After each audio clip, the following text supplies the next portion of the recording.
Two.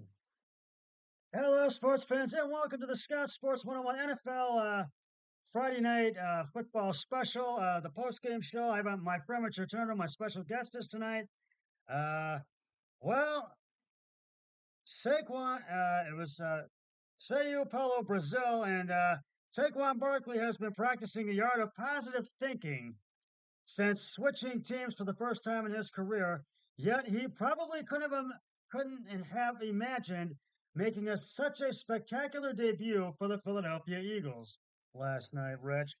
Barkley scored three touchdowns Friday night in the first NFL game in South America and led the Eagles to a 34-29 victory over the Green Bay Packers, who lost quarterback Jordan Love to an injury in the closing seconds of this game.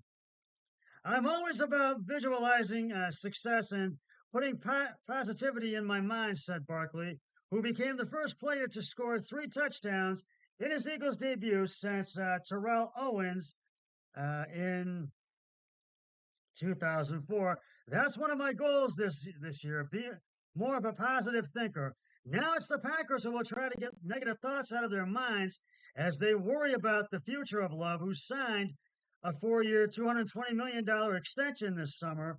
Love limped off the field with assistance after getting injured with 6 seconds left. Packers head coach Matt LaFleur had no update on Love's condition. Backup Malik Willis was sacked by Zach Bond on the final play, preventing him from launching a Hail Mary from the Philadelphia 47. We've got to learn from this, LaFleur said, because just watching the tape, I'm not trying to take anything away from Philly. They battled and they played their game, but I think there was a lot of opportunities that we didn't capitalize. Barkley rushed for 109 yards and scored on an 18-yard catch and runs up 11 and 2 yards. He spent 6 seasons with the New York Giants before Philadelphia signed him to a 3-year, $37.75 million deal with $26 million guaranteed. Jalen Hurts was 20 of 34 carries and attempts for 278 yards with two touchdowns and two interceptions for the Eagles. And A.J. Brown caught five passes for 119 yards, including a 67-yard touchdown in a festive setting that Eagles coach Nick Sirianni compared to a playoff atmosphere. Man, did Brazil get a great game tonight or what? Sirianni said. I know we've converted some people to big time football fans tonight. Green Bay's Jalen Reed scored on a 33-yard jet sweep and a 70-yard reception, which was the longest touchdown completion of Love's career. Reed caught Love's pass inside Philadelphia's 40 and made a move around the 30 that sent C.J. Gardner Johnson sprawling. Reed became the first player to have a touchdown catch of 30 plus yards and a touchdown of run of 30 plus yards in a season opener since Hall of Famer Jim Brown of the Cleveland Browns against Washington in 1963. Reed also had an apparent 38-yard touchdown reception on the opening drive get wiped out because both teams had 12 men on the field. He finished with four catches, 438 yards. Love went 17 of 34 carries and attempts for 260 yards, with two touchdowns and an interception. Barkley's third touchdown put the Eagles ahead 31-26 with 4:26 left in the third quarter. Reed Blankenship, set up the score with an interception that gave Philly the ball at Green Bay's 25. The Eagles still led 31-26 when Jair Alexander intercepted Hurts in the end zone early in the fourth quarter, but Green Bay drove into the red zone but settled for a 26-yard field goal by rookie Braden Nerfson, who went 3 for 4 on his attempts. Philadelphia then controlled possession, until Jake Elliott kicked a 1-yard field goal with 27 seconds left. Some Eagles players had expressed reluctance earlier this week about traveling to Brazil, which cost them an opportunity to play their season opener in front of their friendly crowd at Lincoln Financial Field in Philly.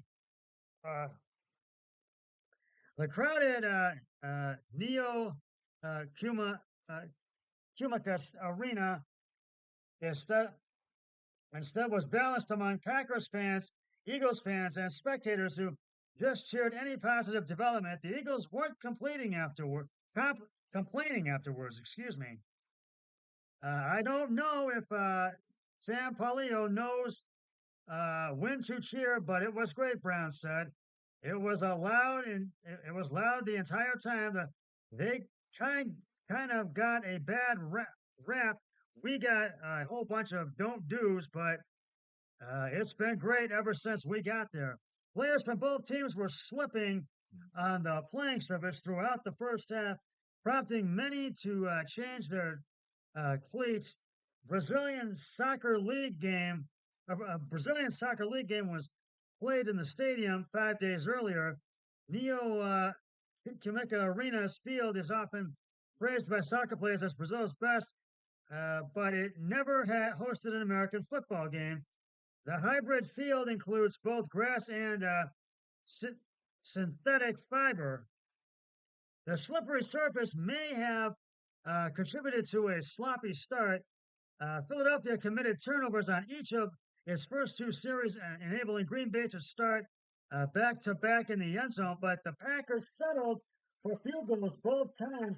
The red area was a huge problem last night, LaFleur said. I would say a year ago we were pretty damn good in that area, and we got destroyed in that area tonight. Well, last night. The offenses took over in the second and third quarters. 6 of 7 possessions resulted in touchdowns, and there were some injuries. Eagles linebacker Devin White had an ankle injury, did not play. The Packers were missing running backs AJ Dillon and Marshawn Lloyd. Dillon went on injury reserve last week with a neck issue, and Lloyd was out with a hamstring injury. And up next for Packers, they host Indianapolis next Sunday on their home field at Lambeau Field, and hopefully they can even up their record at 1-1. And the Eagles are looked at 2-0 as they host Atlanta on Monday Night Football on ESPN. But Rich, I got to give the game balls to the Eagles. I got to give it to them.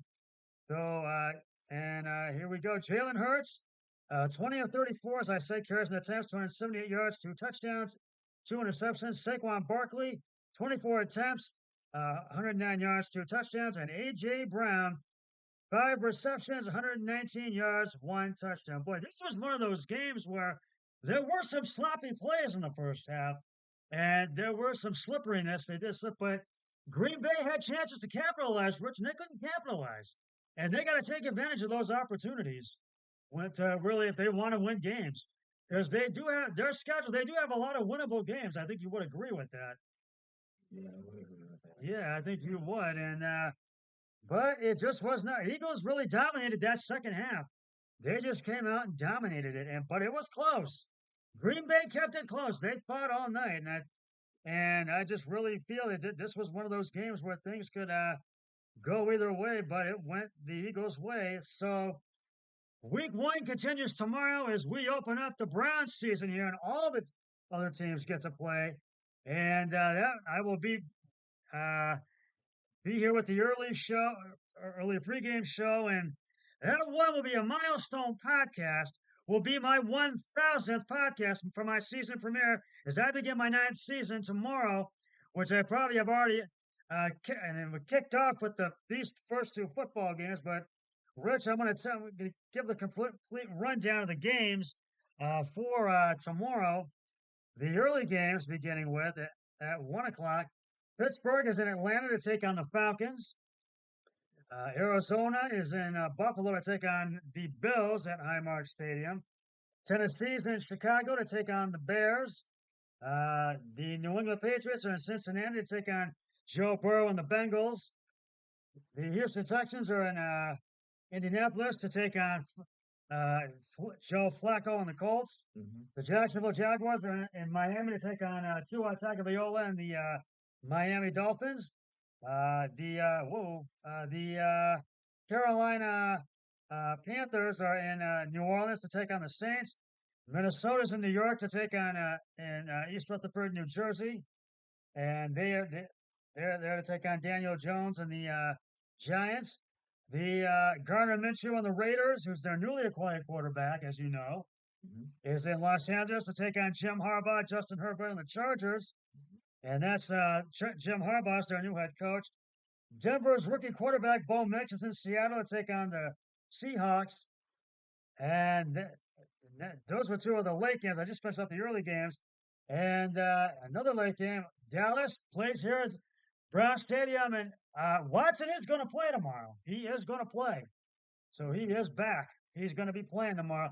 I think we'll get Nick Chubb back later in the season, I think. So hopefully we will. Washington is in Tampa to take on Baker Mayfield and the Bucks. Mm-hmm. Sunday Night Football, the Los Angeles Rams, Matthew Stafford, and the Rams are in Detroit to take on Jared Goff and the Lions, who really made a run but fell short and could not get to the Super Bowl last year. We're not able to get there. And Monday Night Football, the New York Jets are at Levi Stadium in Santa Clara, California, to take on Brock Purdy and the San Francisco 49ers. And Aaron Rodgers will be back with the Jets, playing with the Jets on Monday Night Football. So, boy, this was this game last night. It was just kind of too close to call, but it was just a hard fought game, and I got to give credit to where credit is due, and I tip it to the Eagles because they were able to hold on to get the win last night. So, well, that is just about going to wrap it up for this edition of the Scott Sports 101 NFL Football Friday night special post game show. I'll be back tomorrow with the Scott Sports 101 Browns NFL Early Games pregame show to kick off Sunday Week 1. And I took Philadelphia and I won. I won. So I'm already 2-0 in the picks. My brother-in-law took Philly. He's already 1-1 in the picks.